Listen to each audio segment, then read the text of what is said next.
Hi there, I'm the Mythkeeper. Welcome back to my channel, the best place on the internet for Pathfinder lore and history. And this particular episode is a special episode. It is my region deep dive of the nation of Xopatl. Xopatl is the first nation that I'm tackling in the continent of Arcadia. I have a couple more that I want to do in this area. It is a less defined place in the Pathfinder world than a lot of other places, but Xopatl in particular is fairly important for a number of reasons, and one of the main ones is that Xopatl is actually where the popular character of Erasni came from, and we'll talk about that in this video. But this is an important video for another couple of reasons as well. So I've got a couple PSAs on this one. First and foremost, I want to thank @DatTransChick, who is a Mythwatcher Club member, is very active on the Mythkeeper Discord, and actually created the map that you're going to see here for Xopatl.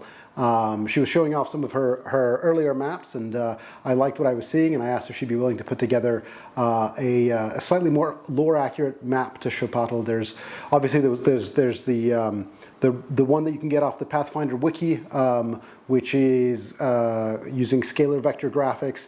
There's another one that can be found in the Tyrant's Grasp adventure path, but that one has sort of intentionally obfuscated some of the areas around it, and so I knew I wanted a fresh map, and she stepped up to the plate, and it's awesome, and I love it, and it's here in this video. And if you want to thank her, please jump onto the Discords, tag her, say good job, or comment in the comments below. It's really cool that she did that. The other thing I want to say is that starting in this video, I'm doing a new thing. I'm doing correct artist attribution, which is to say that from here on out in all the Mythkeeper videos there will be a little tag over every piece of art, so each of the tags will basically say either name of figure and then copyright Paizo Publishing for stuff that's from the core sources, and if it's approximate art that I've used, it'll have the name of the artist in question, and if it is art that is copyright some third party, like I leaned heavily in this upcoming video on the Echelon Magic the Gathering set. You'll see copyright Wizards of the Coast, plus the name of the artist, plus their link to the ArtStation page if you want to go check that out.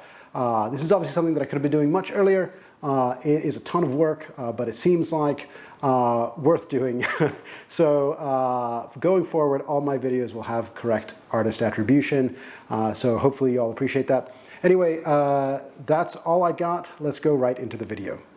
The Confederated City-States of Xopatl, often also called the Lands of Promise by those who know them, stand out as extraordinary, even among the diverse realms of Arcadia. It is a land known for its generous, community-minded people, a vibrant and singular culture, and, until recent times, as a boundless source of arcane energy. Thanks to its direct link to the veins of creation, beneath Tumbaja Mountain, Xopatl once thrived, producing powerful magical relics that safeguarded the realm and enhanced daily life.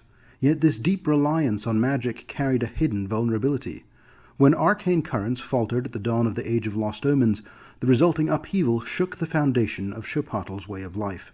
Over the past 100 years, the people have gradually adjusted to these sweeping changes, carving out a new normal for themselves. But that too may be changing. In any case, let's go back to the beginning, and begin this deep dive with the history of Xopatl. Like many of the regions I've covered beyond the Inner Sea and Tianxia, the history of Xopatl goes all the way back to before the Earthfall Cataclysm.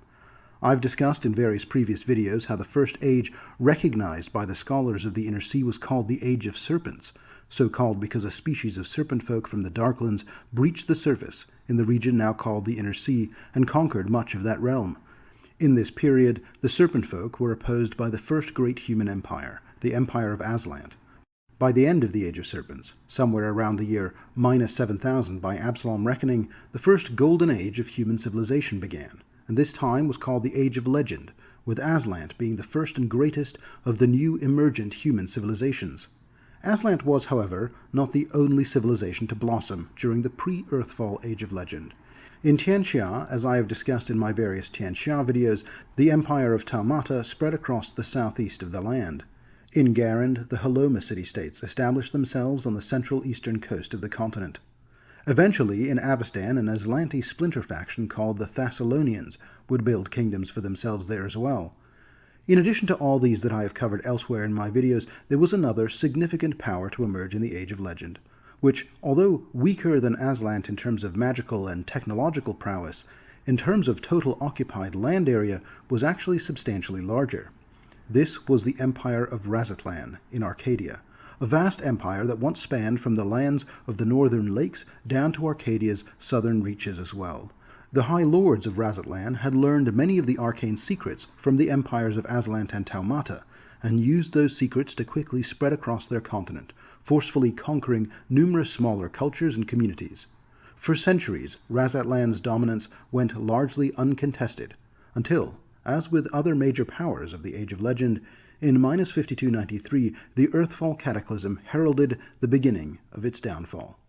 When the Starstone plummeted to Golarion, Arcadia was not spared from its devastation. Countless shards rained across the continent, carrying sky metals, arcane energy, and otherworldly forces. One such fragment struck deep within the Mildanesi Mountains, near the land that would one day become Xopatl. The nearby inhabitants from Inazpa sought out the impact site and found that a lush, vibrant forest had mysteriously sprung up where the fragment had landed. At its heart lay a radiant stone, less powerful than the Starstone, yet still brimming with divine energy. Those who discovered it were transformed, gaining immense supernatural power. The Inazpans named them the Yan or the Yanti, and not unlike the hero gods discussed in my Iblidos video, the Yan and Yanti were living demigods, brimming with divine power. Thanks to their intervention, this land better survived the Age of Darkness that followed than did other nearby realms. The Yan and the Yanti also turned their newfound strength against the Razatlani overlords, who still, in the post-Earthfall period, were trying to hold their old empire together.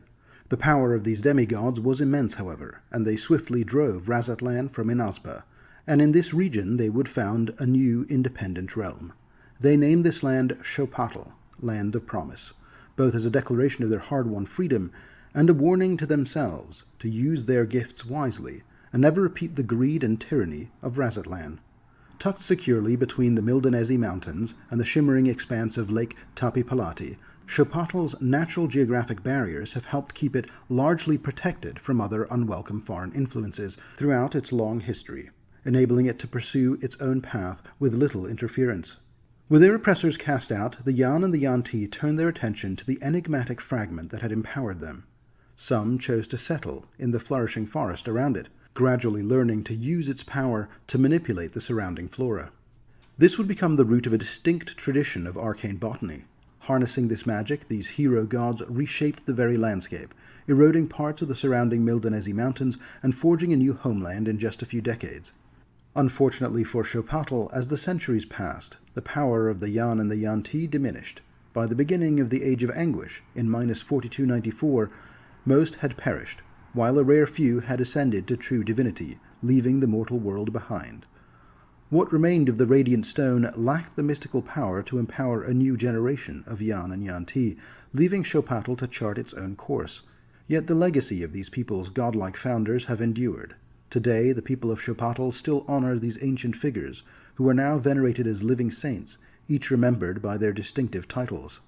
Although the people of Xopatl had a head start in the development of their civilization, thanks to the Yan and the Yanti, by the dawn of the Age of Destiny, their civilization would be eclipsed by the new wave of civilizations that would emerge in the Inner Sea region, beginning with the Empire of Osirian in minus 3470 and ushering in the Age of Destiny. Still, the unique lands of Xopatl would attract an important visitor by the middle period of the Age of Destiny. A surviving Aslanti human, a man named Arcadian, came to Xopatl in the year minus 1524. He would remain for about 25 years, studying the veins of creation, and he would not do this alone. Another important figure in Golarion's history enters our story here. During his time in Xopatl, Arcadian encountered a young woman named Erasni in the Xopatl capital of Gujaraldi. Arcadian was struck by her intelligence. Erasni had been studying the ley lines near Gujaraldi and had used them to make great advancements in improving the water quality in nearby aquifers. He shared such impressive insights of his own with her that she left her work in Gujaraldi to travel with Arcadian across the lands of Arcadia. Together they began their journey by going to Jolizpan, another significant Xopatli city, commonly called the City of Flowers, located near Tumbaja Mountain, the nexus of Xopatl's veins of creation. Together they learned a great deal about the nature of the meteorite that had struck Galarian. Indeed, perhaps it was his studies into the veins of creation that would eventually lead Arcadian to seek out the heart of the Starstone in the Inner Sea. Regardless, during their studies, Arcadian eventually placed a fragment of his own soul within the Kumaru tree, allowing him to manipulate the living ley lines with much more ease than even the greatest arcane botanists of Xopatl. Though the local arcanists learned much from Arcadian's methods, this tampering with the tree would have a lasting impact on the nation, but I'll get to that later. For the next several years, Arcadian and Erasmi earned a reputation as heroes, perhaps most climactically defeating the Razatlani warlord Imik Tal, who sought to claim the veins of creation for his country located in the Arcadian lands north of Xopatl. After this, Arcadian and Erasmi traveled further and further afield, coming and going from Xopatl as they pleased as they pursued their own research and discoveries. In 1491, Arcadian decided he needed to return to his studies of the Kumaru tree, that was the source of the veins of creation, but Erasmi was content with what she had already learned here, and they parted ways for a while. It was while they were parted that Erasmi encountered the terrible beast Tlochach in the plains of western Xopatl. The creature killed her, and Arcadian would not find out in time to save her. After Erasmi's death, Arcadian didn't linger in Xopatl much longer. By 1489, he had concluded his studies of the veins of creation. He would leave Xopatl, never to return. Of course, we know from other videos that he would make his way to the Inner Sea region. In 1281, he would serve as a mentor to First Emperor Taldaris and help found the Empire of Taldor, and then in the year 1, ushering in the Age of Enthronement, Arcadian would raise the Starstone, founding the nation of Absalom and ascending to godhood. After Arcadian became a god, he would eventually begin to create a divine domain for himself in the outer plane of Axis. It wouldn't be until the year 1121, however, that he would learn that Erasmi, after her death, had become a Tabelia angel living in the outer plane of Nirvana. Finally reunited after 2,500 years had passed, the two nevertheless found themselves once again renewing their old friendship. Erasmi would become Arcadian's divine herald, and later a demigoddess in her own right. Meanwhile, back in Xopatl around the year 2600, a number of Kaldaru seafarers, the Kaldaru being one of a number of Arcadian ethnic groups that called Xopatl their home, set sail eastwards across the Arcadian Ocean, braving the treacherous journey across the ruined islands of Old Aslant. These explorers would come to the shores of western Garand, and eventually found the city-state of Sengor in the year 2603. These Xopatli migrants also brought with them elements of Xopatli culture to Garand, along with the worship of some of their local gods and cultural practices. More details on Sengor and the Kaldaru people can be found in my Western Wangi Expanse region deep dive video. Meanwhile, in Avestan in 3203, a terrible warlord and necromancer that Arcadian himself had once laid to rest came back to life as a lich named the Whispering Tyrant. At the time of this second conflict with the Tyrant, Erasmi was serving as the patron saint of the Knights of Ozem, a religious military order originally consecrated to Arcadian that led the campaign against him. When her knights called on her to aid in the fight, she answered. Arcadian himself did not, having by this time fully withdrawn himself from the affairs of the world. He supported Erasmi's decision to fight, even if he did not help her himself. Perhaps he would come to regret this decision, as things did not go well for Erasmi back on Galarian.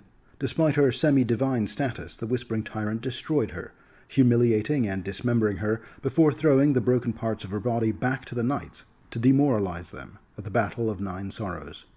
The rest of Erasmi's story is covered in various other videos of mine, especially my Geb region deep dive, but very briefly, after being slain, Erasmi's corpse was interred by the Knights of Ozem in their new capital in the young nation of Lastwall. Then it was stolen in 3890 by the Ghost King Geb. Geb took a year and a day to drag Erasmi's soul back from the Great Beyond. Then he named her the Lich Queen of his nation. Although not nearly as powerful as she once was as a demigod, Lich Queen Erasmi remained a potent force in her own right. She ruled Geb from the Cinerarium at the center of Mekitar, allowing the Ghost King to focus on more esoteric matters, without having to trouble himself with the affairs of state. To keep her loyal to him, Geb used his subtle yet powerful influence on her, fixating on the doubt and resentment that the Knights of Ozem themselves had first planted during the Shining Crusade. Although she began by embracing the hatred that Geb had cultivated in her, Erasni kept hoping that her old friend Aradin would return to save her. 800 years would pass since her resurrection, and of course, Aradin never did come and see her. In 4606, the death of prophecy, and, along with it, the death of Aradin himself. The death of Aradin caused Erasni to sink even further into despair.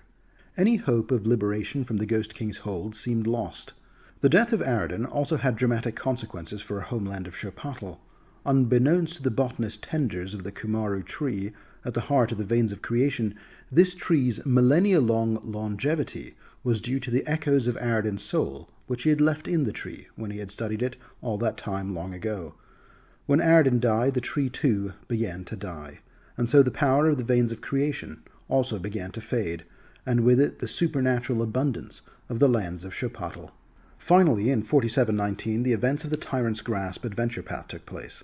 The Whispering Tyrant returned to plague the Inner Sea region yet again, and Erasni realized that when Tar-Baphon had killed her, they had become linked together for some reason. Through this tenuous connection, Erasni found purpose again, and hope. She didn't need Aradin to liberate her. She could liberate herself. She abdicated the throne of Geb to seek out heroes and aid in the fight against the Whispering Tyrant. In addition to combating and ultimately critically wounding the Tyrant by turning his superweapon, the Radiant Fire, against him, the heroes that Erasni helped also wound up assisting the people of Xopatl.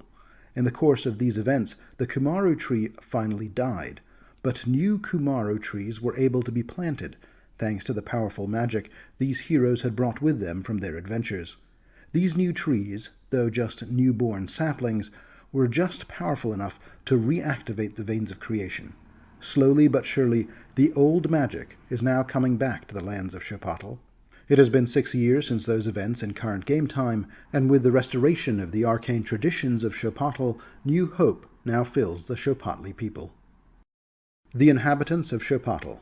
The demographics of Arcadia differ significantly from those of Avestan and Garand.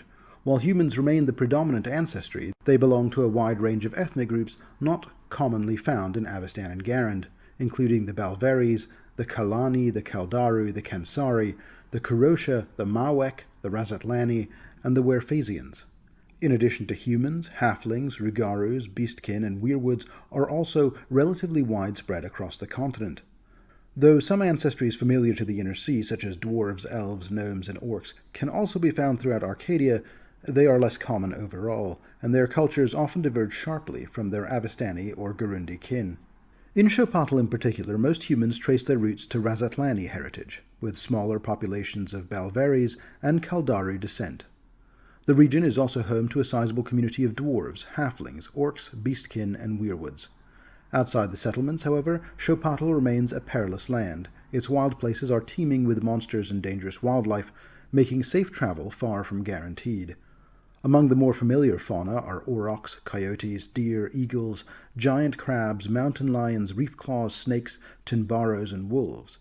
Yet Xopatl also plays host to a range of formidable and iconic threats, including land sharks, chupacabras, deathworms, massive prehistoric beasts, saguarois, and thunderbirds. Rarer and more enigmatic creatures, such as chaneks, kotls, drakes, encantados, euronas, dark nagas, sionas, tunchis, water nagas, and ishtabes can also be found across the region, and these more unique local threats often sit at the heart of local legends or folktales. The government of Xopatl. Rather than being led by a single ruler, Xopatl is an allied confederacy of independently governed city-states. The broader nation does not have a single centralized ruler. It is governed by a collective body known as the Chosen Council, a group of 19 elected representatives, each hailing from one of Xopatl's principal settlements. This council serves as the highest authority on national matters. There is also a secondary governing body called the House of Elders that oversees the day-to-day administration of the country, managing responsibilities such as infrastructure, development, and public education. While cities within Xopatl enjoy a high degree of autonomy in managing their own affairs, each is expected to send at least one representative to the House of Elders and to advocate for their community's interests in the broader government. Smaller towns and villages that lack the resources to appoint their own delegates may instead authorize a nearby city's representative to speak on their behalf. Although Xopatl remains somewhat geographically secluded, it does enjoy long-standing and generally positive relationships with its neighboring nations. It shares borders with New Razatlan to the north, Inazpa to the east, and Nalmaris to the south, each a major trading partner. Centuries of mutual trade and cooperation have strengthened diplomatic ties among the four, though the decline of Xopatl's arcane output in recent generations has introduced some economic friction. Nevertheless, Xopatl continues to rank among Arcadia's most prominent exporters of magical artifacts. Tourism, too, is thriving, spurred in part by the great popularity of Bound Ball, a regional sport that draws fans and friendly rivalries from across the continent. The Xopatl Gazetteer. Jan Ulvedro's fort. Perched among the windswept peaks of the Mildanesi Mountains, this highland stronghold was originally constructed by the hero god Ulvedro to repel incursions from Razatlan. Though it saw action in a few brief conflicts, the fort gradually transformed into a sanctuary of quiet contemplation. In the present day, seekers from both Xopatl and Inazpa ascend its winding paths to study under the resident sages. There they undergo a rare and esoteric practice, the temporary separation of soul from body, a meditative ordeal intended to bring about personal revelation and spiritual awakening. The Grand Pass. The Grand Pass began as a humble lookout. As war with the Razatlani Empire faded into memory, the outpost evolved into a thriving settlement.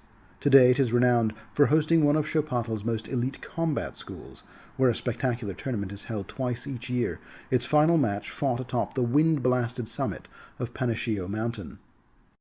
Tyrant. A vital stop among the followers' rests, Tyrant fuels Xopatli trade with Inazpa. Its inventive smiths are pioneers of steam and clockwork engines, crafting boats that push upstream and working towards land-bound carts capable of crossing vast distances under their own power. Orjatoro. The center of commerce among the followers' rests, Orjatoro orchestrates trade along the Follower River. Its merchant guilds manage imports and exports across 3 nations, and the city itself serves as a constant waypoint for barges, boats, and caravans crisscrossing the continent. Clearwaters. Floating serenely on its namesake lake in the heart of the Forest of the Sacred Eye, the city of Clearwaters is an aquatic marvel. Navigating its canals requires personal boats, many adorned with moon-blooming flowers. Every full moon, when the lake surface glows with ethereal light, visitors flock to witness its haunting beauty and rare luminescence. Yahuma's Spring. Formed from the tears of the hero god Yahuma as her lover ascended, this geyser bursts forth with divine resonance. Each eruption breathes wild growth into the surrounding land, cloaking the grasslands in vibrant blooms that linger throughout the days. The Valley of the Chosen Children. A vast canyon where the Naurepsi splits from the Follower River, this haunting valley is known for the laughter of unseen children that fills the night air. Legend holds that anyone who traverses its length in a single night receives the blessing of the Chosen Children. Apertan. The bustling city of Apertan boasts the largest marketplace in all of Xopatl. Traders from distant corners of the nation navigate the country's rivers to set up shop in its famed market tower. This open-air structure spirals upwards, its floors lined with vendors and goods. Shoppers reach their desired level via pulley-lifted platforms, giving the marketplace a vertical, kaleidoscopic energy. The house of Yanti Purnayo. Unlike her divine siblings, the hero god Purnayo did not ascend. Instead, she began a ritual of meditative entombment, binding herself in living vines until her body mummified, her heart beating slowly still. A temple now encases her form, and once each decade pilgrims arrive to hear the soft thump of a heart that has not ceased in centuries. Yan Tlomil. Situated at the mouth of the Naurepsi River, Yan Tlomil has emerged as Xopatl's foremost agricultural center. Its fertile fields yield tremendous harvests, but they harvest only a single crop each season. At the start of the year, farmers sow a wide variety of seeds in hopes that one will take root and thrive. When the season's favored crop becomes clear, a frantic rush ensues to replant and expand its yield. This unpredictable cycle means the farmers here never know quite which crop they're going to be exporting that year. Ilaldo Castle. Constructed in the shadowed days of the Age of Darkness, this monumental fortress was built as a watchtower against the southern reaches of Nalmaris. Beneath its crumbling battlement sprawls a labyrinthine network of ancient tunnels, many of which remain unexplored to this day. An order of monks now safeguards the castle, dedicating themselves to its preservation and venturing into the depths to confront whatever lurking horrors time has not yet erased. The footprint of the lost saint. Deep in the parched grasslands lies a vast sea note known as the footprint of the lost saint, said to have formed upon the death of a hero god. Most who descend into this deep chasm never return, but the few who do speak of crystal beasts that shimmer in the darkness. Some claim the sinkhole conceals a forgotten Darklands vault. Others whisper it may be a prison left behind by ancient powers. Xopatl, the northernmost of the three followers' rests, Xopatl serves as a vital trade junction, where the borders of Inazpa, Razatlan, and Xopatl converge.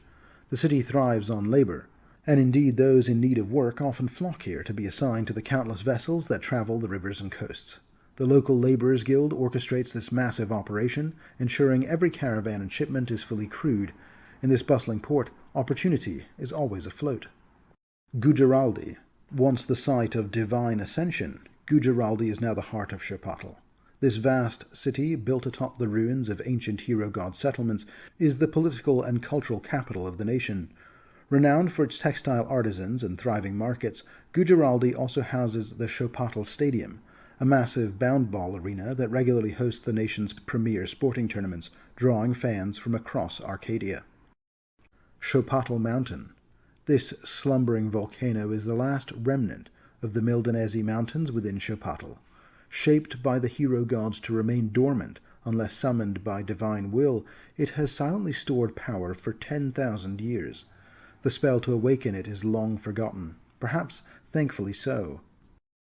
Yanti Inyulde.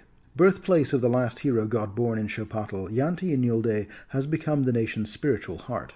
The city hosts a vast array of temples and shrines devoted to gods and hero deities, including many whose names are now lost to time. Each year it holds a 7-day festival, honoring every divine being, with a sanctuary within its bounds, regardless of whether they still have living followers. The celebration draws pilgrims and celebrants from across the land, filling the streets with offerings, chants, and ancient rites. Bundozo. Nestled beneath the tranquil lake of the Blessed Prince, Bundozo is a quiet town that thrives on the mysteries of the deep. Beneath the lake lies a massive sunken fortress, once the sanctum of a now ascended hero god. Today the town's livelihood depends on daring divers, who brave the watery depths in search of relics and treasures still hidden within this immense many-tiered keep. Manzanago Forest. Once a lumber-rich resource, Manzanago has grown wild and dangerous. Twisted carnivorous plants now dominate its depths, and local alliance has worked tirelessly to keep the deep weave, an insidious force at the heart of the forest, contained before it spreads to nearby cities. Xilpatzi. Once a prosperous hub for riverborne lumber trade, Xilpatzi has faced hardship since the Manzanigo forest became too dangerous to harvest. Its famed floating caravans, magically enhanced vessels that once hauled timber, have been repurposed into long-distance couriers, navigating Xopatl's rivers on voyages that can last for months. Local legends also whisper rumors of a smoke dragon that slumbers beneath the city's Chemper of Kiwa-Kotal. Some brave or desperate residents have begun to descend into the church catacombs, hoping to find and rouse the beast, believing it may be their only hope against the deep-weave corruption spreading through their forest. Nyarula. Formerly a logging hub, Nyarula has now adapted to new methods of prosperity. With timber growing scarce, the town's engineers now weave arcane energies, borrowed from Jolispani knowledge, into experimental ley lines that supercharge local livestock. The results are impressive, though not without growing concerns about the animal's rapidly increasing size. High and Low Isle. These twin fishing cities, perched on the shores of Lake Tapipalati, are essential to Xopatl's seafood trade. High Isle's fishers embark on long voyages across the lake, hunting catfish the size of boats and creatures of legend. Meanwhile, Low Isle stays closer to the shallows, reaping bounties of crabs, eels, and river-dwelling beasts with quiet efficiency. Talipas. Now famous for its potent spirit of the same name, Talipas began as a modest fishing village. The nearby lake plants surrounding it are fermented into a sharp, intoxicating drink called Talipa, whose recipe is guarded with deadly seriousness. Outsiders who pry too closely into the process tend not to return. The ruins of Chidanza. Once a flourishing farming town, Chidanza fell into ruin when the Arpetsi River mysteriously dried up. Most fled, but a few tenacious farmers remain, somehow coaxing crops from the dry soil. The surrounding ruins have become a haven for magical beasts and lingering mysteries. The Isle of Dreamers. A veil between realities thins over this island, granting rare entry into the dimension of dreams. Its ambient energies suffuse the land, spawning surreal creatures called alebrijes. These vibrant beings are said to slip into dreams, guiding mortals or whispering secrets from other realms. Chilembi. Known across the land as the cradle of Xopatl's swiftest mounts, Chilembi is famed for its mastery of the elusive Tunbaro. These agile, feathered reptiles race across the open grasslands faster than any horse. Capturing one is no small feat. Residents of Chilembi often trail Tumbaro herds for weeks, waiting for the right moment to tame one of these fleet-footed beasts. Hidden Lake. Hidden Lake is a paradox of a city. One cannot find it by seeking it. Only by letting go and wandering aimlessly through the forest of thieves can a traveler stumble onto its borders. Those who do are often alchemists or seekers of strange knowledge, drawn to the rare magical flora used to craft some of Xopatl's most potent elixirs. Kuldari's Vault. In his final act before leaving Xopatl behind, the beastkin hero god Kuldari sealed away a great obsidian vault, claiming it held all the tools needed for the future. Though Xopatli mages opened its outer door millennia ago, they found only deeper layers of arcane locks. 33 doors have been breached so far, and none have yielded a single treasure. Garizez City. Music is the heartbeat of Garizez, where a vibrant musical style, Garizan, was born. Garizan players tour the country, playing upbeat tunes with flutes, trumpets, and a unique, stretchable plant-crafted instrument called the Garizan. This namesake tool is so central to the genre that instruments crafted outside the city are often dismissed as inferior by connoisseurs. The Jolizpan Forest. A magical jungle grown from tragedy, Jolizpan Forest sprang forth from the body of a Xopatl slain during the Earthfall. The forest pulses with arcane energy, especially near Tumbaja Mountain, where local botanists harness magical blooms for potent reagents and arcane experimentation. The Tree of the Thousand Eyes. Towering high above the Jolizpan canopy, this tree is said to have sprouted from the heart of a dying Xopatl. Its bark bears eye-like patterns, and some believe the Xopatl's heart remains nestled within, waiting to beat once more and bring its progenitor back to life. Finally, let's take a moment to take a deeper dive into the great city-state of Jolizpan. Jolizpan, the City of Flowers, stands apart from every other city in Xopatl. Though its buildings share the same sturdy stone architecture that can be seen elsewhere in the region, Jolizpan's proximity to Tumbaja Mountain and the ancient veins of creation has transformed it into a living city, where nature and arcane design are deeply entwined. Thanks to generations of arcane botanists, the city thrives with an ecosystem shaped by magically enhanced flora, allowing it to operate independently from surrounding territories.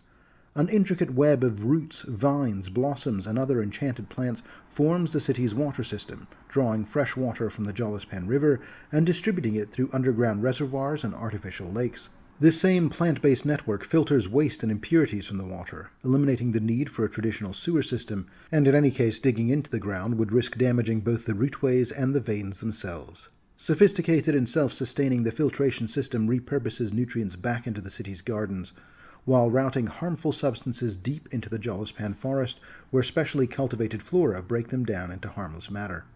A wide canal rings the city, channeling river water and acting as a natural defense against the dangers that prowl the surrounding forest. Within the city, buildings follow a classic Razatlani design, but rest atop animated root foundations once capable of repositioning entire structures to protect the arcane network below. With the decline of the veins of creation, these mobile foundations have started to grow dormant, no longer fueled by the immense magical power they once drew upon. Jolizpan's economy revolves around goods few other places can replicate. Although many of the original veins of creation have withered, local botanists have managed to reproduce small-scale versions of the network, and of course, since the planting of the new Kumaru seedlings, some of the older veins have started to wake up. These allow for the cultivation of plants embedded with arcane instructions, mimicking the functions of constructs.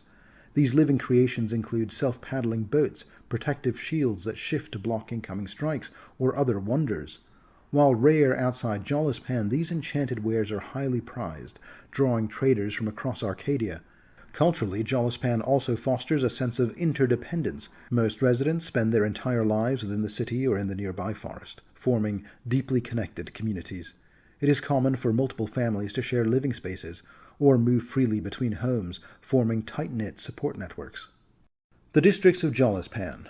As the epicenter of the Veins of Creation, Jolizpan was built and rebuilt to serve the ever-changing demands of the magical routeways. Each rearrangement improved efficiency and safeguarded the veins from overload or arcane mishap. After the veins failed following Aridin's death, the city's layout became fixed, divided into 5 districts connected by wide, living thoroughfares formed from braided Kumaru tree roots. These 5 districts are known as the Bloom. This western residential district is home to most of Jolizpan's population. Families live in clusters around shared green spaces filled with gardens that double as gathering spots for festivals and communal events. The Hive. Between the Bloom and the Grove lies the Hive, a bustling commercial district filled with artisans, chefs, smiths, and performers. Its vibrant stalls spill out into the open air, inviting passers-by to taste, browse, or barter on a whim. The Grove. The central district bursts with life, serving as Jolizpan's entertainment hub. Music, dance, and revelry fill its streets daily, but during major holidays, the Grove becomes the beating heart of celebration, with festivities continuing for days on end. The Garden. Positioned between the Grove and the topiary, the Garden is Jolizpan's main marketplace. It hosts a wide variety of vendors, from everyday goods to unique crafts. Only the finest items are selected for sale here, as shopkeepers must pay artisans directly for the right to display their creations, a mark of high esteem for any crafter. The Topiary. The easternmost district serves as Jolizpan's civic and spiritual center. Government buildings and temples stand side by side here, including sanctuaries devoted to Abadar, Xopatl, Kazutal, Pharasma, Sarenrae, and shrines honoring Xopatl's many saints. Some prominent points of interest in Jolizpan. The Quimanes Farm. Layered atop living platforms, Quimanes Farm makes most of its limited space by stacking soil in vertical tiers. Magical enrichment accelerates crop growth, supplying much of the city's food. Originally a monitoring station for agricultural yields, the structure has become a makeshift lab for displaced botanists since the loss of their facility at the Blue Gardens of Tlil. Almedro Park. Jolizpan's largest park welcomes hundreds of visitors daily, drawn by its unique flora found nowhere else in the city. Monthly gatherings spotlight seasonal blooms and native wildlife, turning the park into an open-air classroom. A local legend also whispers of a magical flower near the lake that transports children to an underground beach of vibrant sand. The Jolizpan Docks. Situated along the western Jolizpan River, the city docks offer the safest waterway connection to Lake Tapipalati and the western reaches of Xopatl. Boats crafted from enchanted wood travel these routes, though the journey can be quite long. In response, ship captains have banded together to petition the city for new inland waterways. The Limares Academy. Jolizpan's largest preparatory school, Limares Academy emphasizes the sciences, especially botany and biology. Many of its graduates advance to Quimanes University. The academy hosts a biannual showcase of student work, ranging from scientific experiments to artistic expressions, with some projects earning citywide acclaim for their ingenuity. The Jolizpan Commune. A shared creative haven, the Jolizpan Commune is a cluster of buildings where artists of all stripes come and go with the flow of inspiration. Communal tools and supplies, left by generations past, remain free to use. Among the most enigmatic groups here are the Sundown Disciples, who have been quietly crafting a mysterious collaborative work for years. Quimanes University. Founded by pioneering botanist Rimarino Quimanes, this institution remains a cornerstone of magical horticulture in Jolizpan. With the Veins of Creation much reduced of late, the curriculum now focuses on localized plant networks and other disciplines like arcane theory and mathematics. Head botanist Mirena Alviris oversees the botany department and maintains a research lab open to her most promising students. Umbarez Plaza. The heart of city nightlife, Umbarez Plaza comes alive each evening as crowds gather beneath the twilight blooms and dancing fireflies. Street vendors offer snacks and sweets, while musicians, performers, and dancers fill the square. On holidays, the plaza becomes a jubilant sea of music, laughter, and light. The Free Oven. This open-air kitchen represents the pinnacle of culinary prestige in Jolizpan. Each month, a citywide vote determines which local restaurant gains control of the oven, drawing crowds eager for a taste. Winning the free oven often launches restaurants to lasting fame, with some holding the spot for multiple months in a row. The Xopatl Stadium. Once a bustling venue for Jolizpan's bound ball matches, the stadium now sits in quiet decline. Built to seat 1,000, it struggles to attract visiting teams due to the perils of the Jolizpan forest. Rumors of new teams in a local league, however, have sparked renewed interest in the stadium's revival. The Jolizpan Gardens. Sprawling and sunken into the earth, these botanical gardens are carefully curated. Each spring, the Festival of Blossoms transforms these gardens into a dazzling celebration of color, life, and renewal. The Museum of the Saints. Fortified with adamantine and steeped in legend, this ancient museum is said to have been built by a hero god after the founding of Xopatl. Inside, rotating exhibits display relics from across the ages, including the current star attraction, the Blade of Vinarimos, a sentient dagger once wielded by the famed general Junatsi Vinario. The blade's express wish to tour every Xopatli city led its former owners to donate it to the museum's care. The Garden Circle. At the center of the Garden District lies this bustling open-air market. Vendors crowd the circle daily, but during the weekly garden market it transforms into a maze of commerce from dawn to dusk. Seasoned shoppers know the best deals emerge in the market's final hours, when bargaining is at its fiercest. The Statue of Lost Heroes. This solemn monument honors the band of the first Xopatl, 6 adventurers who defended Xopatl from monsters after the Age of Darkness. Their final battle against the Lord of Stolen Flame ended in victory, but the band was cursed and turned to stone. Their petrified forms now stand in Xopatl Park, reminders of their sacrifice and the hope that one day they may be restored. The Jolizpan Bank. The city's largest bank doubles as a temple to Abadar, safeguarding everything from gold and jewels to priceless recipes and scientific discoveries. Increasing forest dangers have hampered trade, prompting clerics to pioneer a system of magical gateways that allows remote access to secured vaults. While this system is still limited in scope today, it does hint at a future of citywide and perhaps nation-spanning commerce without borders. City Hall. This civic hub is where the gears of government turn. Weekly meetings address district concerns through elected volunteer councillors, while larger decisions rest with 3 high councillors. These are Amircia Moldanos, head of the City Guard, Mirena Olviris, steward of infrastructure, and her son, High Mediator Jasolis Olviris, who speaks for the people. The Jolizpan City Guard. Led by the formidable Lady of the Divine Blade, Amircia Moldanos, the City Guard maintains order within Jolizpan's borders and keeps an eye on the forest beyond. Due to increasing threats from monstrous creatures, patrols have been restricted to the city proper. The Guard's headquarters also houses a rehabilitative prison focused on reforming rather than merely punishing its inmates. The Library of the Roses. As the largest library in the city, the Library of the Roses serves a dual function. Beyond being a conventional repository of books, manuscripts, and records, it also functions as a seed library, a living archive of every plant species cultivated throughout Jolizpan's history. Visitors navigate the towering shelves and bookcases with the assistance of the library's lush vegetation, with vines that rise and descend to carry them between the library's various levels. Unfortunately, many of the older plants, which relied on the now much reduced veins of creation, cannot be replanted at this time. Despite this setback, local botanists are actively working to restore these plants in a variety of new ways. The Jolizpan Outskirts. Not all of Jolizpan's population resides within the city walls. A number of residents prefer the peaceful living found just beyond the city's canals, traveling back and forth as needed. However, this tranquil way of life has grown rarer in recent years. With the various losses suffered by the veins of creation and the protections they once offered, living on the outskirts has become increasingly perilous. Many homes are now abandoned or have been taken over by creatures from the surrounding forest. The few who remain on the edges of the city are known for their prowess as monster hunters, a skill that has made them a valuable asset to the city guard. While this arrangement has been effective in bolstering defenses, the hunters have begun raising their fees, straining relations with the guard in the process. Religion in Xopatl. Xopatl is home to several deities that are less commonly worshipped in other regions of Galarian, including Xopatl, Xopatl, and the fearsome Apuk. Xopatl, also known as the War Child, a god of healing, protection, and righteous warfare, whose symbol is of 2 winged serpents entwined, with their wings overlapping.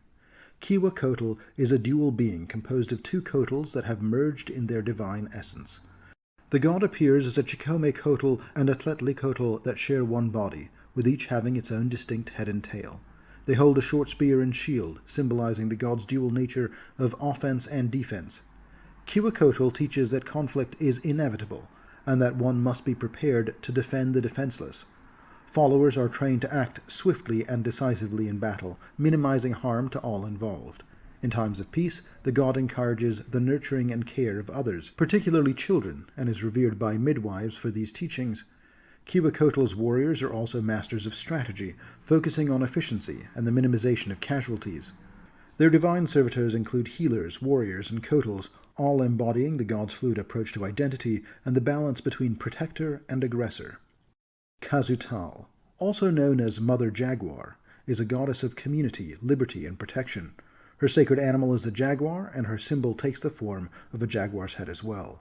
Xopatl's faith originated in Razatlan during the Age of Legend, where she was revered as a fierce protector during a time of expansionist conquest. After the Earthfall disaster, as Razatlan's empire crumbled, Xopatl's followers turned to her for strength and protection in the aftermath.